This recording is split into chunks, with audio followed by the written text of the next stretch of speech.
Hello, everyone. I'm Kevin Gosztola, and welcome to another interview. I'm joined today by someone who maybe doesn't need much of an introduction, but it's really good to be able to talk with her. NSA Whistleblower reality winner. We talked once. I don't know if she remembers that we talked, but I talked to her a little bit when she was in transit to Carswell. But it's good to actually sit down in much better circumstances and talk with her now. Hello, reality. Hey, thanks for having me. And I wanted to have you to just discuss how your experiences in jail and prison shaped your views. And I've been following your commentary and how you pay attention to issues that are in the US prison system. And I was really drawn to how I'll put it up for example, how you're outspoken and say that America is incapable of a humane system of detention, just as there's no humane form of slavery. Abolish it all. You think prison reform is a lot like asking for slavery reform, and you've been outspoken about abolishing prisons. And I was hoping to talk with you today about how you came to that view, and if you could share some of what you experienced when you were incarcerated that maybe led to this awakening that this is something we should really be focusing on. Well, ironically enough, this realization actually started a month before my incarceration. I had watched the Netflix documentary 13th, and leading up to the night I found myself in jail, that was actually the only thing my family had ever heard about from me was like, you need to watch this. My sister watched it, and we had many conversations about it. And the idea that, for me, the first time I was indirectly or in the vicinity of a police killing was when I lived on the outskirts of Baltimore in 2014 when Freddie Gray was basically murdered, or he died in police custody, but the negligence just made it a homicide. And I remember I was working my mission in the Air Force the first night of the curfew. And so it was kind of surreal, without going into my career as a linguist too much. Essentially sitting in a combat position, watching, our war in Afghanistan, and we had the local news and we had CNN on, and they were doing like a live countdown to when the curfew would be enforced. And there were still people on the street. And there were the line of the police officers in their military gear. And that's kind of the first time for me where I realized the same war, the same conflict that I had wanted to dedicate my life to in Afghanistan was playing out 15 miles away from me on American streets, and that I in no way sympathized with the people in uniform. And so that's kind of where I had started in 2014, like to pay attention to police brutality and the over militarization of the American police force, and that's where I started to understand that it's completely deregulated because it's compartmentalized into different jurisdictions, and that there's no one, tracking at the federal level of what every police force is doing. And so it was just incredibly ironic that I found myself in extremely negligent county jail, and the sexual exploitation in that jail, and the constant negligence of just basic needs, and watching women go through medical emergencies. I myself had a medical issue come up when I was in court. I fell while handcuffed and busted my face open, as also had a contusion in my knee, and it resulted in a giant bubble that a month later was drained at a local clinic. by a doctor that was like really questionable. I mean, I'm glad he drained it because that bubble was huge and weird. But the fact that I waited a month for that, and it was a clearly visible thing that was going on, like I was limping, you know. And then the transfer process, you know, they told me, oh, it's diesel therapy, it's dehumanizing. But it's like the conditions steadily got worse. Never say you've hit rock bottom, because that floor can always break open and expose new rock underneath it. Every time I said like, okay, well, I've been through the worst, I'm good. Then, you know, Derek Chauvin murdered George Floyd, and we got put on lockdown for it. And their excuse was that the BOP sent their riot task force to the streets to police civilians. And the BOP is not a police force. In no system should that have ever happened. The same way that we didn't put active duty, like we didn't draw soldiers from Afghanistan to police Dallas, Texas. Why are we sending BOP guards to police civilians? You know, the only thing that makes sense is that it was punitive to us. We had little to no contact with our family, and it was a direct retaliation on the communities that were hurting the most from the George Floyd murder. You know, and that's how the system works. You always have to look at what is the overall message to the American people, you know, when 180,000 inmates go quiet. It's a direct message to those communities to stop rioting. It's a direct message to us that police can murder people and you are all going to be put in the shoe. It was demoralizing. It was, you know, it was about as bad as a month later when we all had COVID. Yeah. And we were blamed for it, even though none of the safety precautions that were given to us did any good. My unit had a 90% infection rate. And all they did was continue to shuffle us around. They locked us down so we could be quarantined from one unit to another. But the day we got sick, there were inmates that were too sick to move, told to carry all their stuff and go to another unit. There was no consideration for the fact that people were actively ill with a virus that in, you know, July 2020, nobody actively knew like what this virus does to the body. That's how soon it was. That's how early it was in the pandemic. You know, long COVID was not a household word at that time. And so you have inmates who are catching COVID over and over and over again with their civil rights and civil liberties being violated in the name of safety and COVID control. When the moment they do get sick, nothing is done for them. There's no medical care. She's dragging her leash. My bad. I'm sorry. Yeah, just so people know what's going on in the background, those are your dogs, right? Yes, I have a 3-month-old puppy, and she is now is her playtime. Yes. Okay. So, well, I thank her for letting us talk a little bit during the playtime. So COVID, I want to ask you about this in particular because, you know, it's still an issue for prisoners.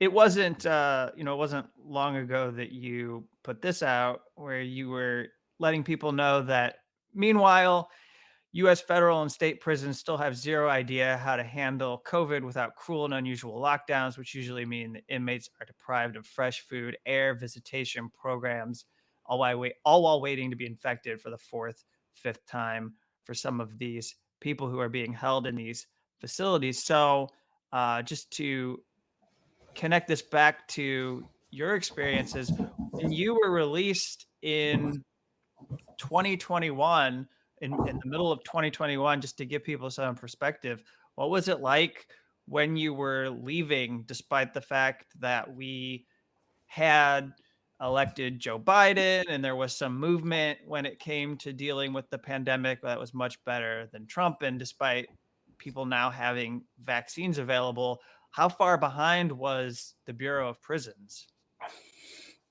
There was no change. And that was kind of like the biggest crush, is that from January 2021 to the time I left, little to no change, little to no lifting of the lockdowns. I was still using my job as an excuse and using just my good standing with certain officers to get outside as much as possible. You know, we had caught COVID in July 2020 as well as in December 2020. So we actually had it twice within a 6-month period. And going into April 2021, one day nurses came into the unit, started setting up stations. They said, basically, we're giving out the vaccine today, the first dose. Get in line or pack your shit. People said, well, where are we going? Like, are we going? There's different units. We were in 2 North, and people were asking if we were going downstairs to 1 North if we didn't get vaccinated. And they said, you're not going to like where you're going. Get the vaccine or pack your shit. There was no conversation with your doctor about which version of the COVID vaccine is right for you. There was no discussion of the certain ingredients that certain individuals are allergic to. Mm-hmm. It was very authoritarian. And it was also a conversation of a counselor had come out during that time too, saying, any of y'all trying to go to halfway houses, just know they're not accepting you if you're not vaccinated, which is not true. But basically that was when I was like, okay, I'm getting released in a month to a halfway house. I need this vaccine. I need record of this vaccine. So I got in line. Mm-hmm. Obviously it was the Pfizer vaccine because we got vaccinated twice in 21 days, we got the second dose. So that was how that's how we knew which version of the shot we got.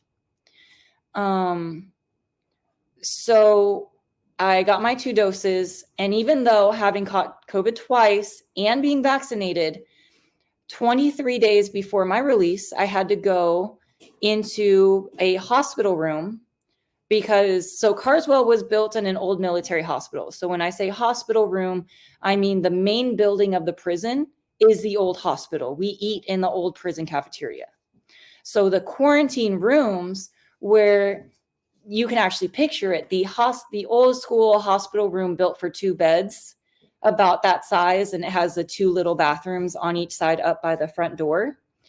There were 9 of us in that room for 23 days straight. And you don't leave that room for anything ever. Wow. So it was like you're about to go home and time stands still. And the guards there's like 10 different rooms like that. Either people on one side of the hall are coming into the prison or people on our side of the hall are leaving. You have 10 rooms of women demanding to use the phone. You have 10 rooms of women demanding ice to drink for drinking water. I mean, just like, so the officer, and you have 1 officer doing that for 10 rooms for 12 hours at a time. I have compassion, so I understand it was a lot, but it was also a lot of disrespect. And I mean, I know that there were times where I just demanded a lieutenant. Mm-hmm. And I knew the lieutenant that was working that day, and that's why I demanded a lieutenant that day. And the smartass officer waited till the next day for the meanest lieutenant, opens the door, says, "Winner, I got your lieutenant." And in walks, the fiercest lieutenant ever. Mm-hmm. And I was just like, I'm going home. Like, I'm not gonna lose face, jump down, go up, have a conversation with that lieutenant. And that officer was just mad that I was even willing to be direct with that lieutenant. They thought I was going to be scared. We didn't really get anything out of that. Like, they had skipped us for 3 days on the phone. So imagine you're trying to make plans with your family, pick me up at this time on this day, and then you go quiet for 3 days straight. That's not good. You can't do that to us. you Mhm. know? Um, it was just a horrible situation for 3 days. The first 3 days, I only got a breakfast tray because even though I had a legal right to a non-flesh or vegetarian tray, the way it is, they shipped up the styrofoam trays from the kitchen because we weren't allowed to leave the room. If they didn't put a vegetarian tray on the cart, I didn't eat that meal. Mhm. And you were only allowed to carry, or what you could carry was allowed in that room with you. So it wasn't like I packed a bunch of commissary because I thought they were going to feed me. Every now and then, an officer would, who knew me, would call the kitchen and get a tray sent up. But it was 3 days at least until they actually regularly sent up meals for me to eat. And that's what we were doing after we were vaccinated. That's the kind of authoritarianism, the kind of blatant abuse, the kind of neglect. And once I got to the halfway house, they said, you need to be quarantined again because we don't know if you're vaccinated. Mhm. And I said, okay, well, can I call the prison tomorrow and have them fax my vaccine?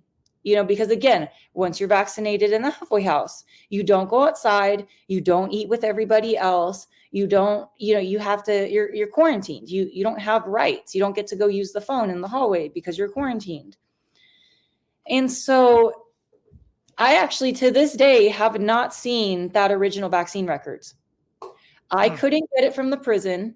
The halfway house, which is part of the Bureau of Prisons, could not get Federal Medical Center Carswell to send my vaccine record to them.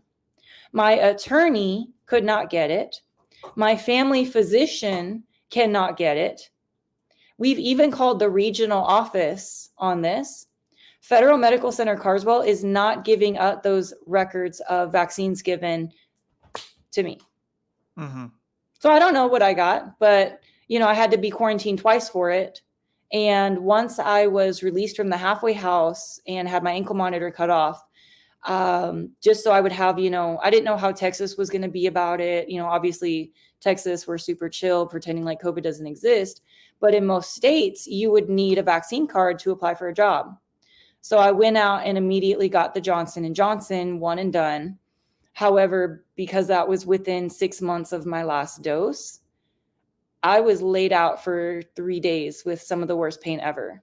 But I Ugh. was willing to do that because Carswell refused to give me a vaccine card for a vaccine they forced me to get in the first place. Just things like I've had one of the worst COVID experiences. Not so much COVID itself, the virus, but with authority and how they handled keeping people safe from a vaccine. Yeah, yeah. Or keeping people safe from a virus, and keeping people vaccinated or giving people the option to vaccinate. Yeah. And while you were in the facility, they're choosing to lock down people, but you all can see the guards and people who work at the facility coming in and out during this pandemic. Are you and your fellow prisoners aware that COVID could be coming in and out of the prison? Are you seeing sick people? Are you seeing that, oh, that guard's not here today? Oh, this other person, they're sick now.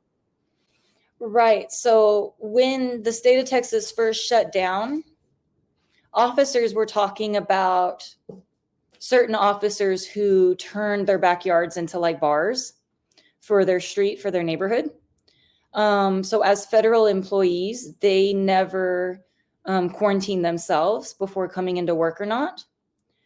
When we had COVID, they actually set up tents out in the prison yard for the kitchen workers so that the kitchens wouldn't shut down. And I watched an officer do 12 hours on our unit while we were COVID positive, walk straight to that tent after work. So, we watched our officers get sick and they had COVID with us, even though they were supposed to sign every morning they came into work. They would get their temperature checked. I'm not symptomatic today.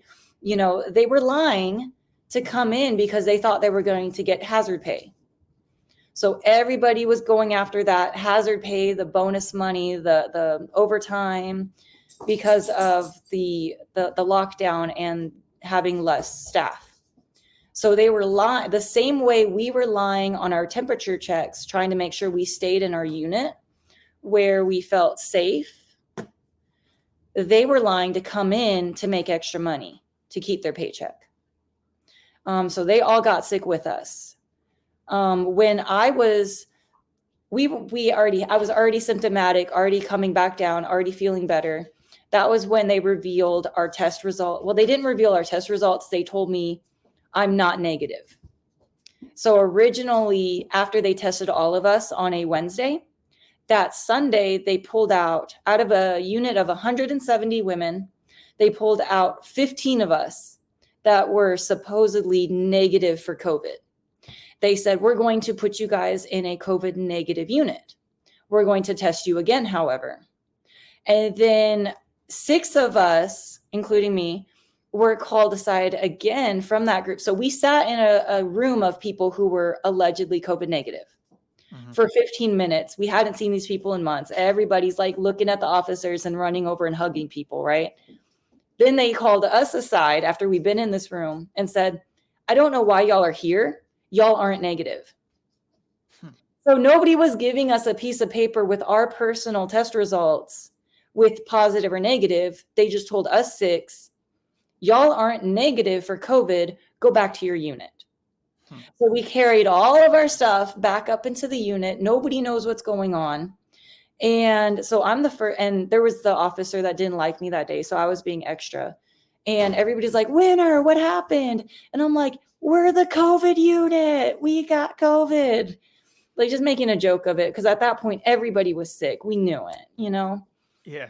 So everybody started clapping like, yeah, Winner's back, you know? And I went back up into my room. I started trying to unpack my stuff because I had to pack everything up again. And this officer comes, and we had plastic curtains. It's an airborne virus. And so we have one central AC unit pumping the same air into the rooms.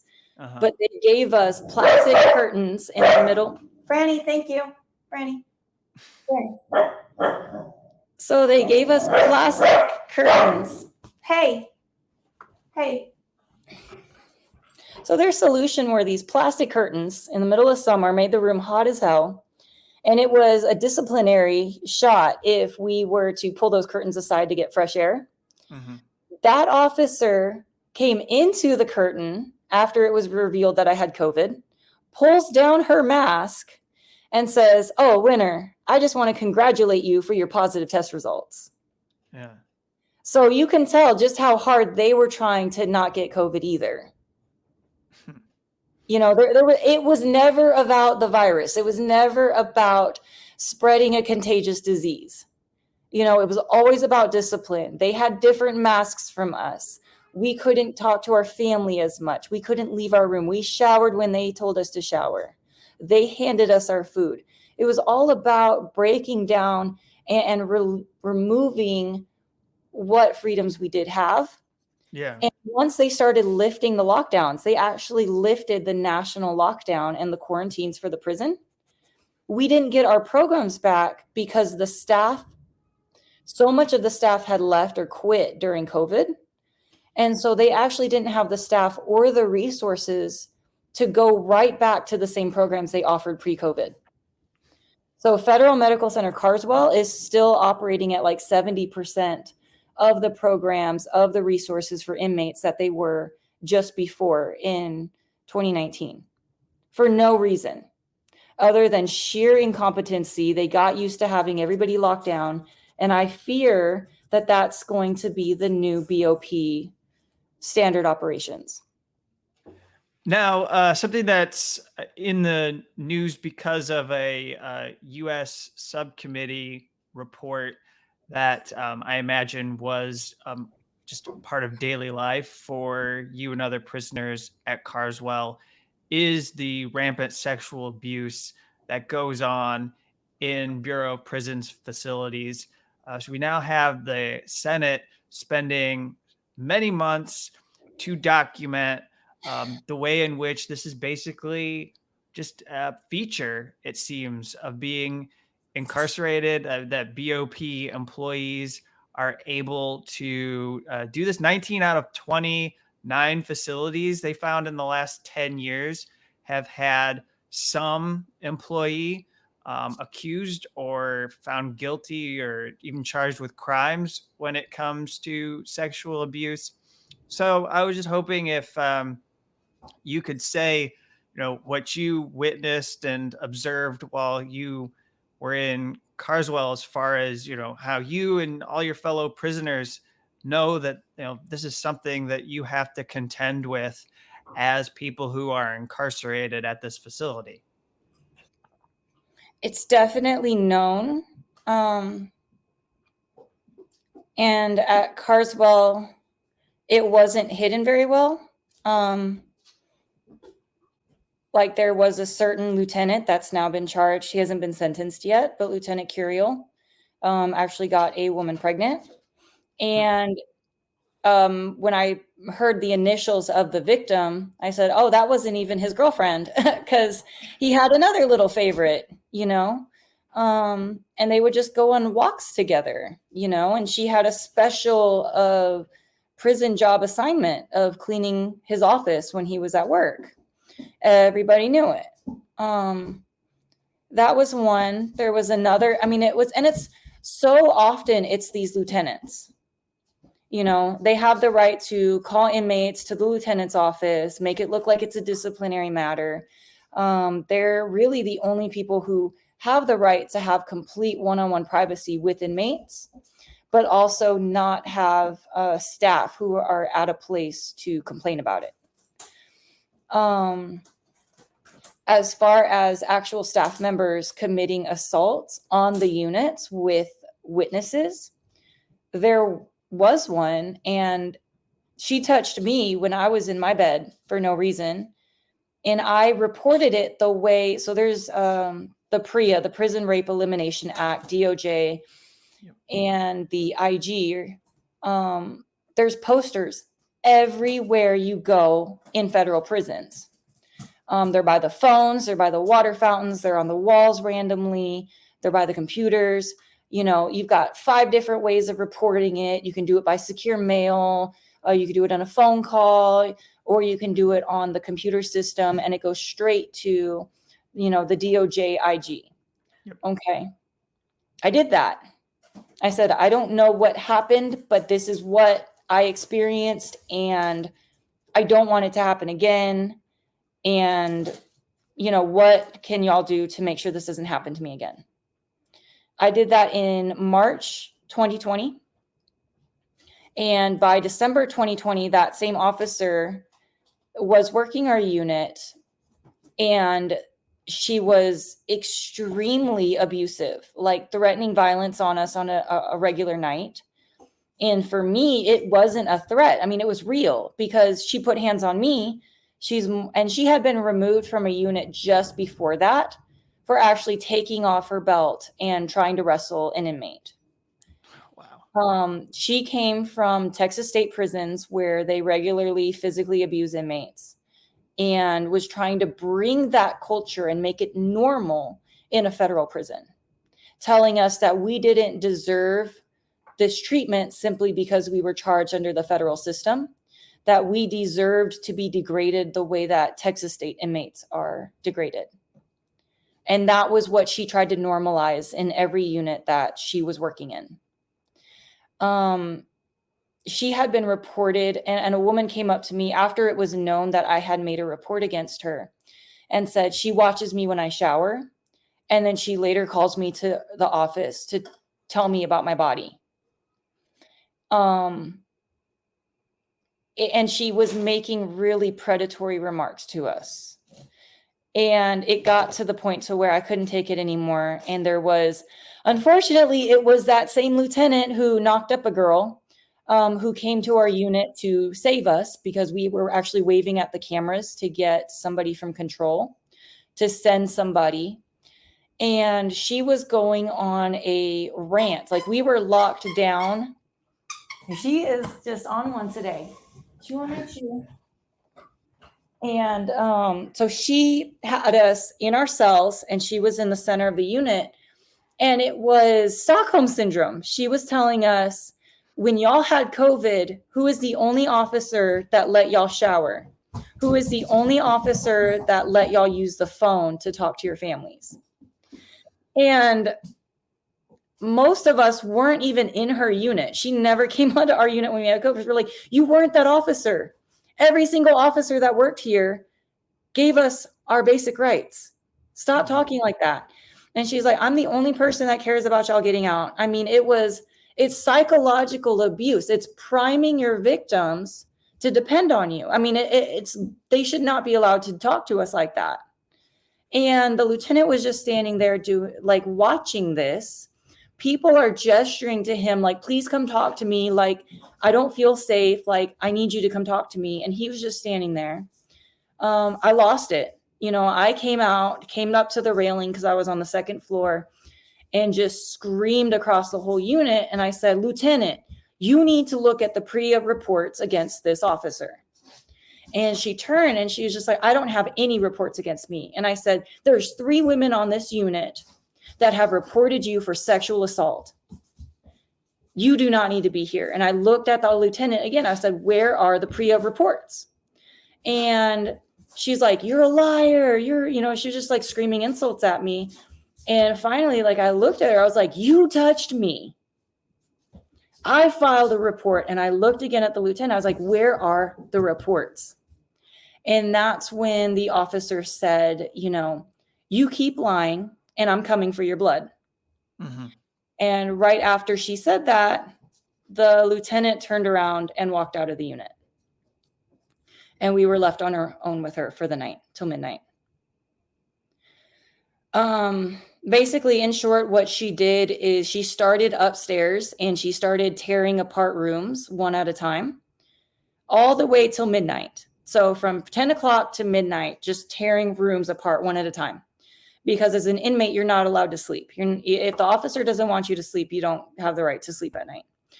And she stops at the room right next to mine. She looks at her clock. It's 11:55. Steps out, looks at me and said, this isn't over. I'm starting over tomorrow night. So that was the next night was New Year's Eve. But I had spent all day trying to get SIS, the special investigative, and then the staff investigative and the captain to come talk to me. Only one person came and talked to me. And I said, this is what happened. And I would like to report a threat against my physical safety because she said she was coming for my blood. Ironically enough, she didn't work our unit that night. She was actually pulled from our unit. And later on, a staff member had told me of something that had happened within the prison. So the captain allegedly had pulled her from our unit, said, you can't work that unit after what happened.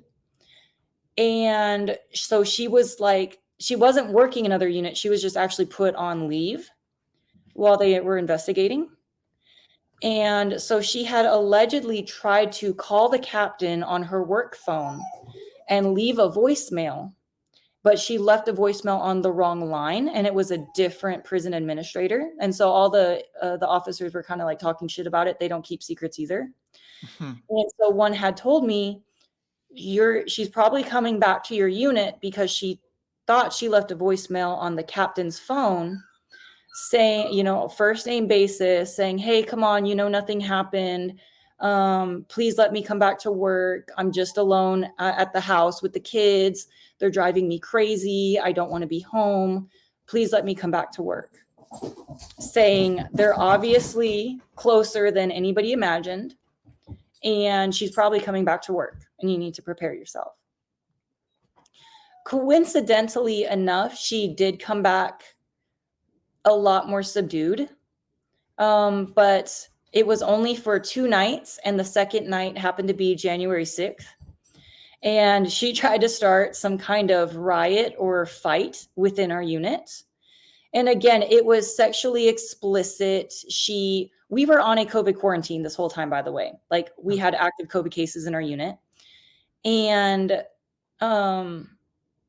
so she pulled 2 different inmates from other units that weren't on COVID quarantine into our unit until she found the right inmate that went by the nickname that she was looking for. So she convinced 2 other officers to send their inmates to a COVID quarantine unit. And that inmate gets there, and that inmate's not even properly dressed. Like, she's like literally in pajamas. And she said, "Hey, your girl's in the shower with another inmate." And just lets this inmate walk around our unit to go to the showers. Like, obviously, if that's the case, they're looking for a fight, right? They're looking for an altercation. And when that didn't happen, when she found whoever, her girlfriend or whatever in the TV room watching TV, and then went back and told the officer, again, this is just a foul person. She said, "No, she's lying. Her knees are wet." Like, I mean, that the level of foulness that was going on here. And so when the other inmate found out what was happening, she went at the officer and said, "I don't understand why you're doing this to me." And the moment she raised her voice, this officer hits her body alarm. And there's 6 other officers in our unit trying to figure out what's going on. And those of us who were standing in the computer line, which is right in the vicinity of what had happened, are all like, we all raised our hands and started screaming, "Witness." Like, you must record us as witnesses as to what actually just happened. And so she was walked off our unit for the final time that night.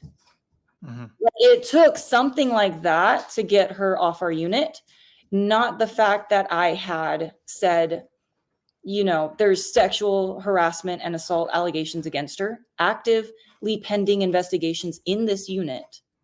Why is she working this unit? Because the BOP does not, they do not investigate their own. Yeah. And so, you're all given these hotlines that you could call if you've got complaints. You can directly complain, like you just said, you can directly complain to the Justice Department's Inspector General. But what's the fear like of complaining? Like, are you?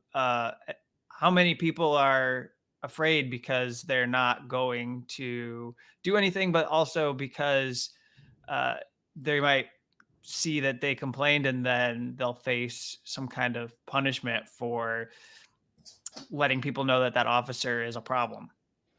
Right. So first and foremost, when I brought it to the prison's attention that I had filed the DOJ IG report, I was told, "Oh, you did that the wrong way. That goes to Washington, D.C., and we would never have seen it." Which is ridiculous, because that's what we're told to do. You can try to do it within the prison, but the safest way to not have retaliation is if you go to the centralized federal government first. So there's a documentation. That way you can say, "Hey, I filed this to you guys. They put me in the shoe." Uh-huh. And then the second was when they did finally interview me, they said they didn't directly ask me, but they indirectly said, "Do you feel like you've been victimized? Are you a victim right now?" And so that's when you're like, "No, I guess not." Because that the word victim means you are going to be separated and put in the shoe. Okay. So that's their code word for it. And then while you were at Carswell, I presume you also got to see very clearly that prisons, U.S. prisons, are not places for people to be sent to in order to help them deal with their drug addiction or substance abuse problems. What can you share about that, even though there are a lot of people who might suggest that that's what you could do if somebody's having those issues? Maybe those facilities could help people take care of that. Just chewing on a wire. Oh, this has been my for the past 2 weeks. It's insane. I feel like I just had birth, like to a child. So yes, the worst place you can go if you have a drug addiction is a county jail, and then later on a prison, either state or federal, because there are drugs in both institutions. But even more than that, you are sitting in all the triggers of what caused the addiction in the first place. So you're in a powerless environment. You are upfront facing your depression, or whatever has triggered or started that addiction, and it's not treated as a medical condition. It's treated as a moral issue. It's treated as a character flaw, and it's treated as oh, well, if you just sit in this cell long enough and the methamphetamines are sweated out of your system, your addiction is over. Without going to the root cause of why people use to escape. So I went in and I didn't even have an alcohol habit. I had cut out all alcohol as a yoga teacher for 2 years before my arrest. And, during the George Floyd lockdown, people started passing me pills to mix to get high. And it went from there to K2, which is a liquid form of spice. It makes you hallucinate, to trying liquid meth on paper, because the pressure was so much that people were actually giving it to me at first for free because they thought I was going to swing on an officer. I was that tightly strung. I was that confrontational. And I was that unruly at times. And so I never had a physical addiction or craving to it. But when we were told again that we would be put on lockdown for the COVID, and we would go into the same lockdown conditions as the George Floyd lockdown, my mental dependency on using to cope with being confined, I basically crept from one room to the other. There were 4 officers in the unit, and I still managed to do it, and went to all the dealers and got 33 days or 32 days. I was sober the last day, 30 something days worth of drugs, racked up like a $200 bill to get myself through COVID itself and then through the lockdown. It became a mental dependency for me. And that's because I was already on an SSRI, because I did at the start of the lockdown realize, like, I have seasonal depression. And if I can't go outside and feel the changing of the seasons, I get manic depression.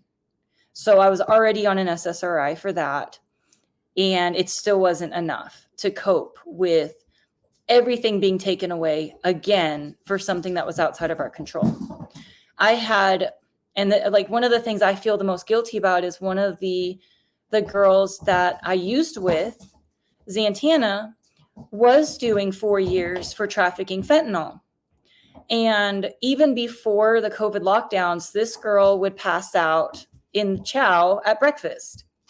She stayed high like every day of her prison experience, and everybody knew it. And not to say that the guards should have known it to punish her further, but that there was never an honest conversation with her about what rehabilitative services would actually help her kick this lifelong habit. She got out shortly before I did in 2021. And before I even had my ankle monitor cut off, in October 2021, she died of a fentanyl overdose. So, I mean, you want to talk about what the prison system can offer addicts as far as rehabilitation goes. That's a big failure right there, because they let her continue her habit in Carswell. She never had a disciplinary write-up, was never caught for being high, even though everybody knew she was high every day she was in that prison. And nobody said, here is a psychological resource to deal with the root causes of your addiction. She slid through the cracks and now she's dead. Mm-hmm. So, I mean, anybody who says that simply being pulled off the streets and put into confinement as a treatment for drug addiction, I mean, they're wrong. And so I just have 2 other things I want to ask you that are slightly unrelated, and then we'll wrap the interview. But to this, I do think it's worth people knowing.